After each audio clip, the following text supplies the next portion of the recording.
어떤 것일까? 나는 지금 일이 해결되기를 원하지만 성령님은 좀 기다리라고 하는 메시지를 주시기도 합니다. 그런데 내가 다 내 생각대로 해놓고는 나중에 하나님이 하셨습니다 라고 하는 경우도 생깁니다. 우리 때와 하나님 때는 전혀 다르기 때문에 성령님의 인도하심을 받으려면 기본적으로 기도가 없으면 안 됩니다. 기도하지 않고 말씀도 안 보면서 성령님이 인도함 따라 살았다라고 하는 것은 하나님 앞에 거짓말하는 겁니다. 그래서 진정으로 하나님이 원하시는 성령의 인도하심을 받으려면 기도와 말씀에 충실하시기를 축복합니다. 할렐루야.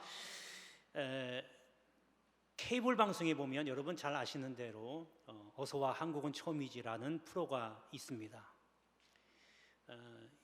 며칠 전에 이제 끝난 프로그램, 항목이 끝났는데 프랑스의 미슐랭 셰프를 초대해서 프로그램을 만들었습니다. 미슐랭이라고 하는 것은 프랑스 타이어 업체의 이름입니다. 우리는 뭐라고 알려져 있냐면 미쉐린으로 알려져 있습니다. 타이어 업체하고 무슨 식당하고 무슨 상관이 있을까 그랬는데 프랑스에 여행 오는 사람들을 위해서 미쉐린 타이어 회사에서 식당이나 또 좋은 여행지를 제공해 주기를 합니다. 이게 이제 봄에 한 3, 4월 되면 한 번씩 나오고 그거 좋은 식당을 선정하기 위해서 요맘때 1월 중에 셰프들을 임명을 하게 됩니다. 셰프들이 다니면서 전국을 다 다니면서 전국이 아니라 세계를 다닙니다. 그래서 별점을 줍니다. 별 하나, 별 2개, 별 3개. 그래서 별 하나는 이곳에 오면 멀면 그냥 가까이 있다면 한번 들러봐도 좋을 식당입니다라는 뜻이고, 별 2개를 매기면 멀더라도 한 번쯤 가보면 좋겠다라고 하는 식당입니다. 별 3개는 반드시 와서 식사하고 가십시오라고 하는 뜻입니다. 그래서 이분들이 이 3명이 왔어요. 3명이 와서 이제 촬영을 하는데 이분들의 관심사는 오직 요리죠. 셰프들이니까. 그래서 한국의 음식들을 많이 다니면서 재래시장부터 시작해서 고급 식당까지 다니면서 많이 먹습니다. 그리고 평가를 하고 이렇게 합니다.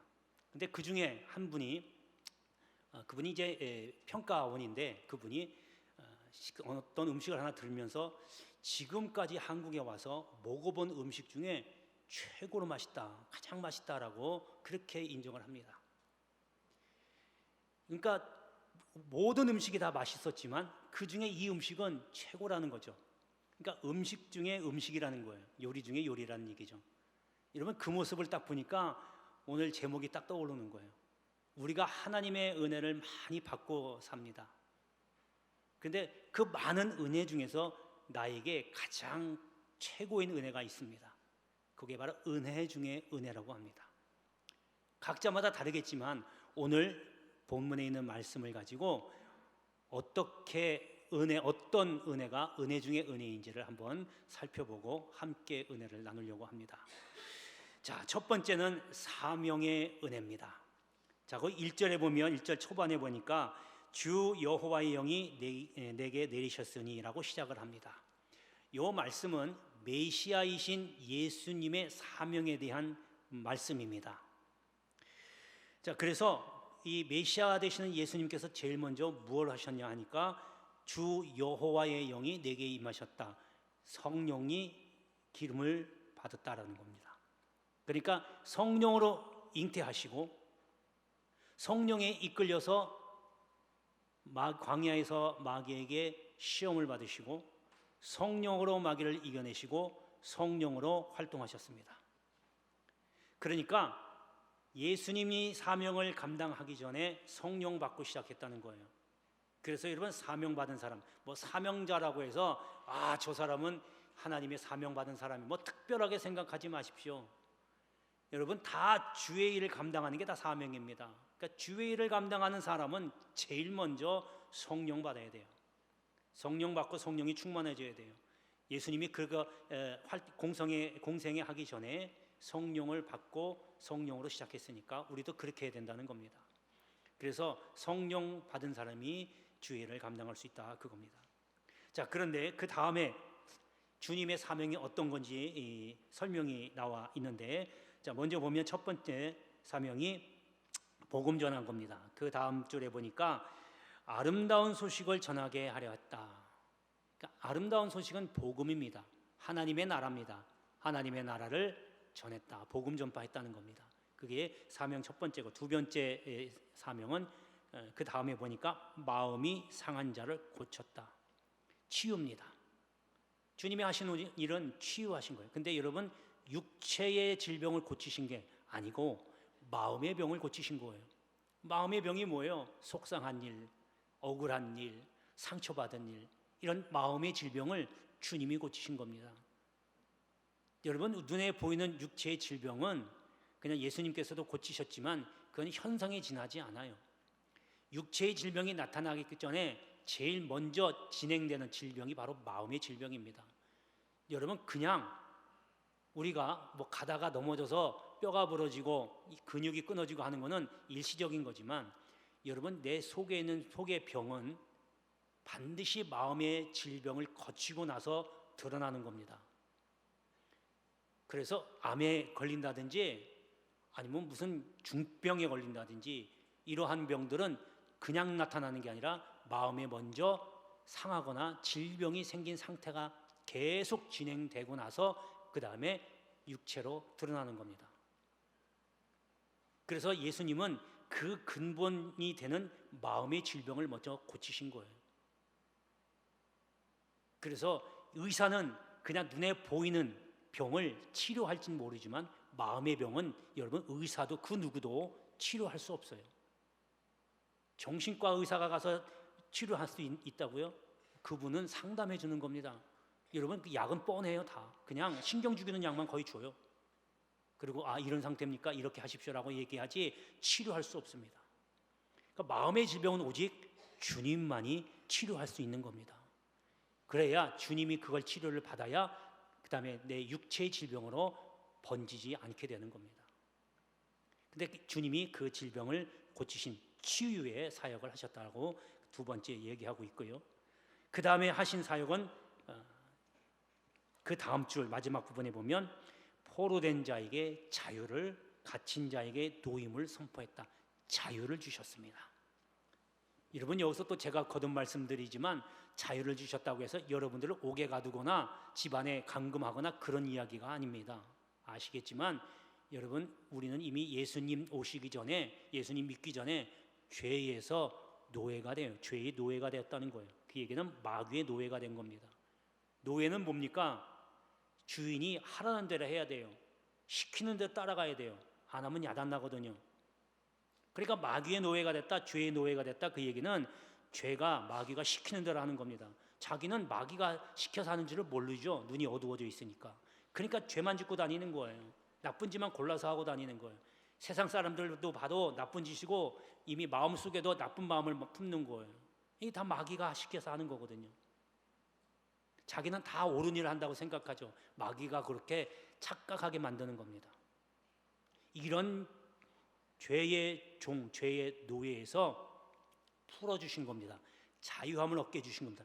죄에서 해방시켜 준 겁니다. 이게 예수님이 하신 거예요. 이 세 가지 사역을 주님이 하신 겁니다. 근데 예수님이 이 땅에 오셔서 그렇게 하셨고, 또 하나님께서 예수님을 보내실 때 이러한 사명을 주시고 보내신 거예요.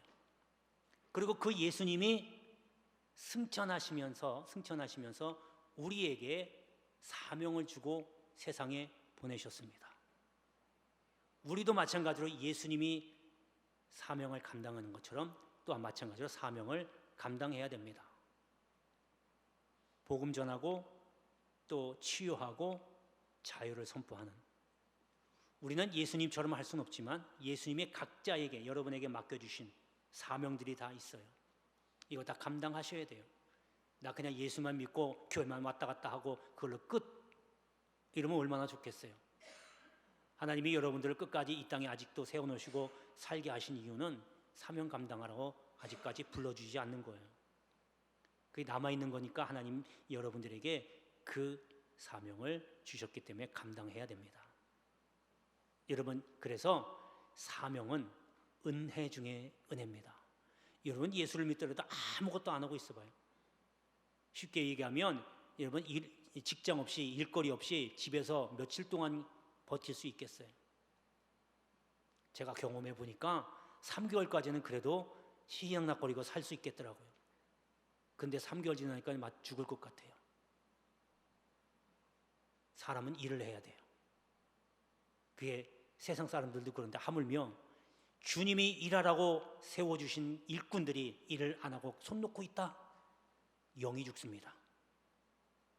여러분, 하나님이 주신 그 은혜 중에 은혜, 사명의 은혜 받아서 감당을 잘 하시기를 주의 이름으로 축원합니다. 자, 두 번째는 위로의 은혜입니다. 사람의 위로는 한계가 있어요. 뭐 당사자가 아니기 때문에 말로는 다 위로를 하지만 실제로 그분에게 마음에 와닿는 위로가 되질 않지요. 가장 가까운 사람이 돌아가셨는데 그분을 어떻게 위로를 할 수 있겠어요? 말로 위로는 해주지만 그분을 위해서 어떻게 당사자가 아닌데 위로를 해줄 수 있겠어요?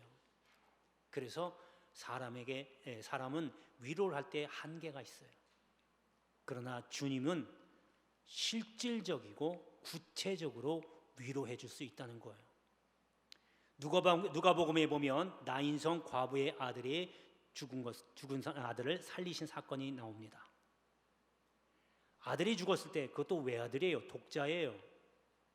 얼마나 울었겠어요. 마음이 아팠겠어요.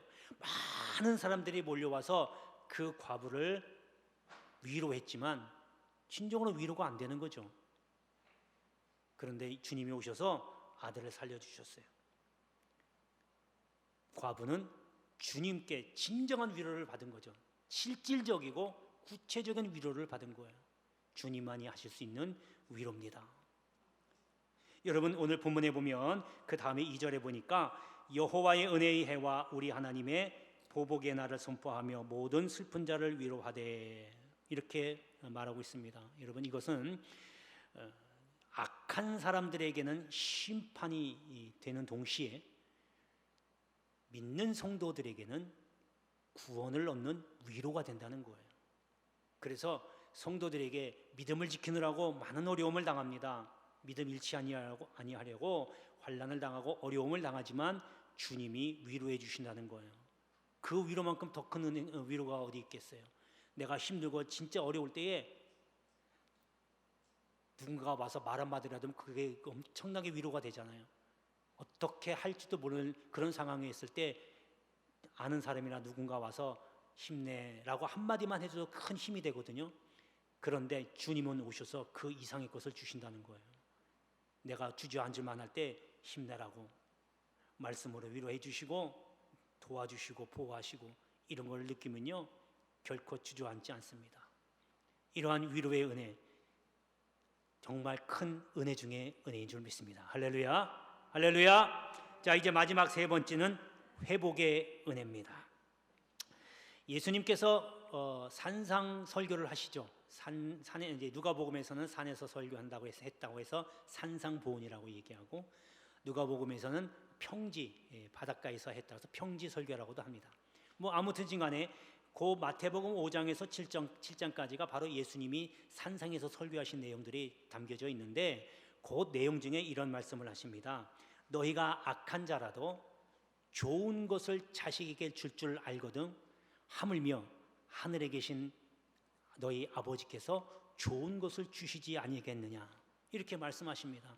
근데 이 말씀을 누가복음에서는 뭐라고 표현하냐면 좋은 것을 성령으로 표현합니다. 성령을 주시지 않겠느냐, 이렇게 표현해요. 그러니까 왜냐하면요 성령을 받아야 성령으로 거듭나기 때문에, 성령으로 거듭나야 하나님의 자녀가 되고 그래야 천국에 들어갈 수 있기 때문에 성령을 주신다는 거예요. 할렐루야, 할렐루야. 하나님은 여러분들을 하나님의 자녀로 삼아 주셨어요. 그러니까 천국에 불러들이기 위해서 당연히 성령을 주십니다. 여러분, 성령은 무슨 일을 하냐면 많은 일들을 하지만 오늘 본문에 보니까 뭐라고 그러냐면요 3절에 보니까 슬퍼하는 자에게 화관을 주어 죄를 대신하며, 슬퍼하는 자에게 화관을 주어서 바꾼다는 얘기죠. 그 다음에 또 뭐라고 그러냐면 기쁨의 기름으로 슬픔을 대신하며, 슬픈 자에게 기쁨으로 바꿔준다는 거예요. 그리고 근심하고 있는 자에게 찬송의 옷으로 그 근심을 대신한다. 찬송을 하게 만든다는 거예요. 그러니까 뭐냐면 바꿔주신다는 거예요. 다른 얘기로 하면 회복시켜준다는 거예요. 여러분, 올해 우리 부흥하게 하소서가 표어입니다. 부흥은 다른 말로 얘기하면 회복하는 거예요. 그래서 3가지 실천 항목을 드렸잖아요. 예배가 회복돼야 되고, 관계가 회복돼야 되고, 신앙이 회복돼야 돼요. 여러분, 이게 부흥이에요. 그래서 회복되려면 여러분 성령으로 충만해져야 된다는 거예요. 구체적으로 다 말씀드릴 때 오예배 때 가끔 말씀이 나오긴 하지만, 아무튼 간에 여러분 성령을 통해서 내가 회복된다는 것입니다. 여러분, 회복의 은혜 중에 은혜입니다. 할렐루야, 할렐루야. 여러분, 이거는요 근본 문제입니다. 왜냐하면 하나님이 우리를 만드시고 에덴 동산에 두셨어요. 그리고 하나님이 함께 그 사람들과 동행하시고 교제하셨어요. 죄가 들어오게 됩니다. 말씀의 불순종에서 하나님과의 관계가 깨지고, 하나님과의 관계가 깨짐으로 하나님이 만드신 에덴 동산에 살 수가 없어요. 그래서 에덴 동산에서 쫓겨났어요. 근데 하나님께서 다시 그 에덴 동산을 회복시켜 주기 위해서 그 아들 예수를 보내주셨고, 그 아들 예수를 믿고 마음에 영접하고 행하면 에덴 동산이 다시 회복된다는 겁니다. 여러분, 이게 신앙의 최종적인 목적이거든요. 우리 마음에 에덴 동산, 천국, 하나님의 나라를 즐거워하며 누려야 된다는 거예요. 하나님의 나라가 여러분 저 위에만 있는 게 아닙니다. 여러분이 예수 믿고 말씀을 듣고 지켜 행하면 그 순간부터 여러분들 마음속에 하나님의 나라가 임하게 됩니다. 하나님 나라 어떤 곳이에요? 근심도 없고 질병도 없고 고통도 없는 곳이에요. 비록 우리가 이 땅에 살면서 죄악이 많은 땅에 살기 때문에 완전하게 질병도 없고 고통도 없고 이런 걸 누릴 수는 없지만, 하나님의 나라가 내 안에 있다면 그것을 계속 유지할 수 있다는 거예요. 고통에서 이겨낼 수 있다는 겁니다. 근심에서 이겨낼 수 있다는 겁니다. 이러한 하나님의 나라가 임하게 된다는 겁니다. 이것이 바로 회복의 은혜입니다. 할렐루야, 할렐루야. 여러분, 반드시 올해 안에는 이러한 회복의 은혜, 그래서 우리 연무대교회가 부흥이 불길이 타오르는 그러한 교회가 되기를 주의 이름으로 축복합니다. 기도하겠습니다. 은혜로우신 아버지 하나님, 감사합니다. 하나님이 은혜